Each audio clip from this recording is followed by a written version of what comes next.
Okay, now that we learned how to determine the population mean and the population variance from the probability distribution of variable, uh, let's learn about two laws that would be very useful for us in some cases. We'll see that later. But now let's observe these laws. The first one is the laws of expected value. Okay, so given that a variable x and we have a constant c, the first law says that, here we go, the expected value of c, the constant, is nothing but c. And this is very logical, right? Because c is a constant, does not change. So it's always that constant is expected. So that's why the expected value of c is c. If you have a value of 5, the expected value of 5 is always 5. It cannot change. This is very straightforward.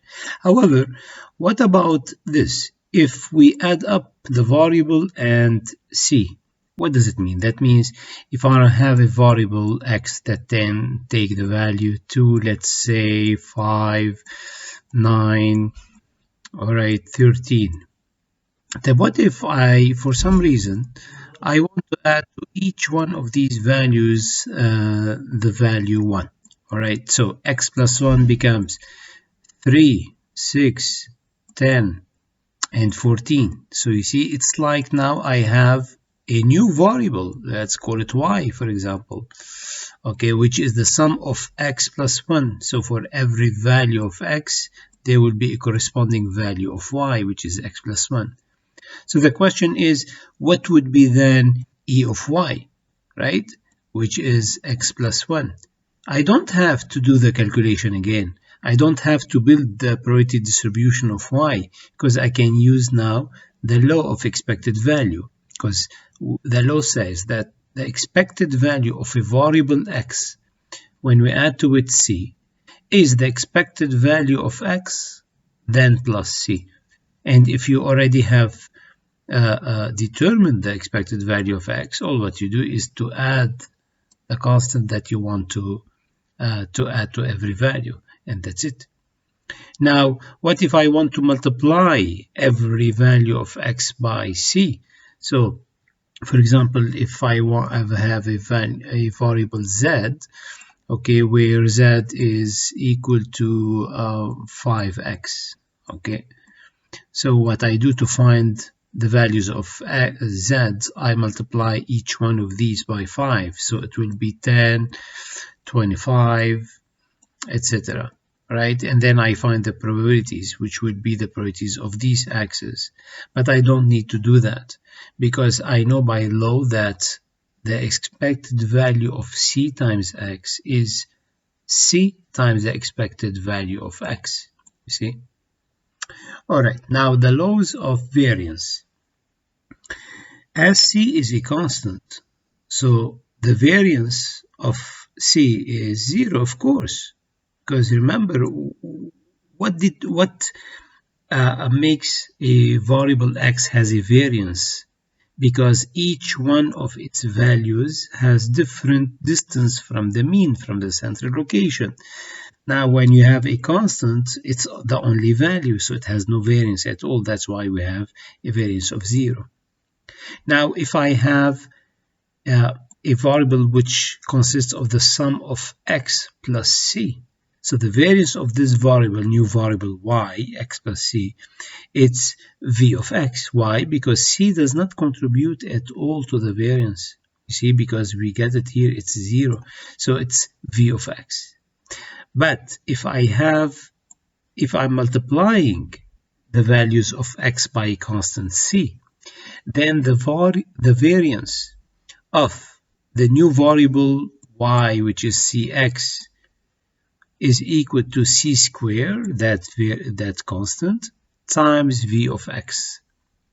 These laws are very, very useful for us, as you will see in the next example. Okay, so let's apply the laws of expected value and variance in this example.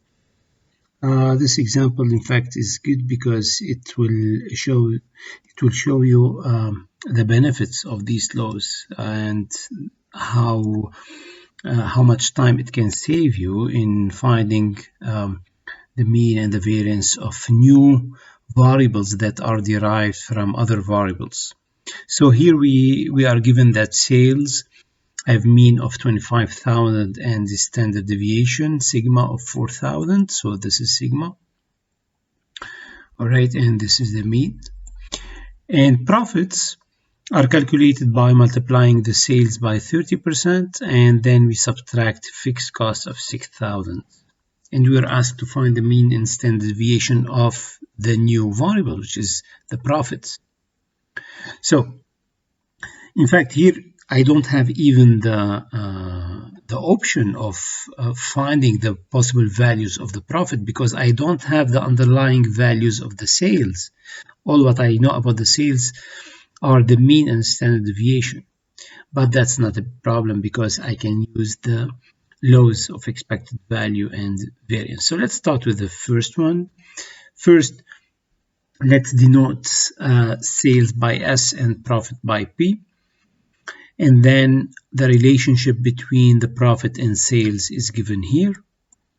All right. So we can see that now we have a variable that depends on another variable S. And to find E of P, I'm going to substitute P with its expression in terms of S. So it's equal to E of 0.3 S minus 6,000. And this will remind me of this law.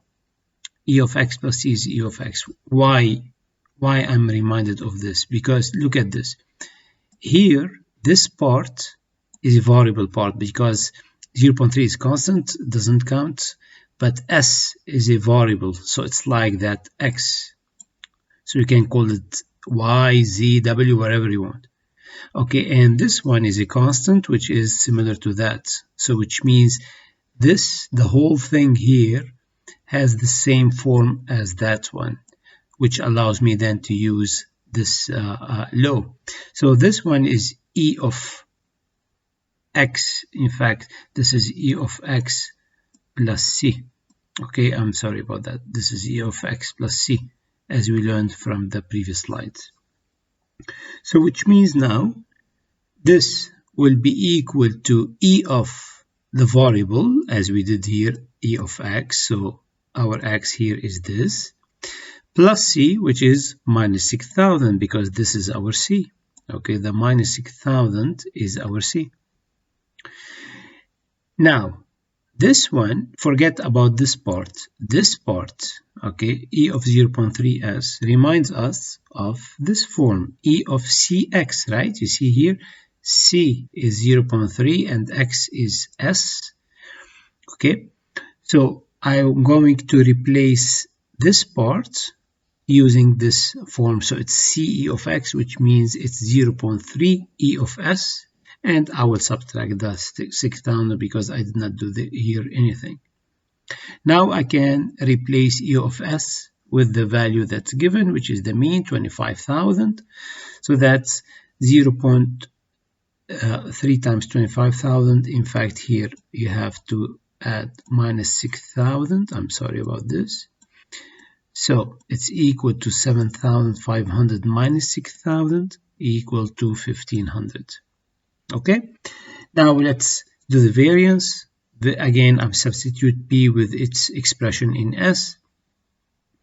Now this also will remind me of a law of variance, which is this one, V of X plus C, right? This part is the variable part and this is the constant part.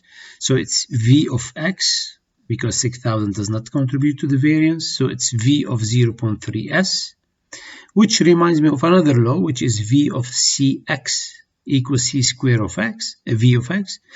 So it's equal to 0.3 square V of S, right? And V of S is what? It's the variance of S, but we are given here the standard deviation. But we know that the variance is the standard deviation square, so that's why I squared it here, okay? And I get 1,440,000. Now to find the standard deviation, we square root the variance and we get 1200. So now we have answered the questions.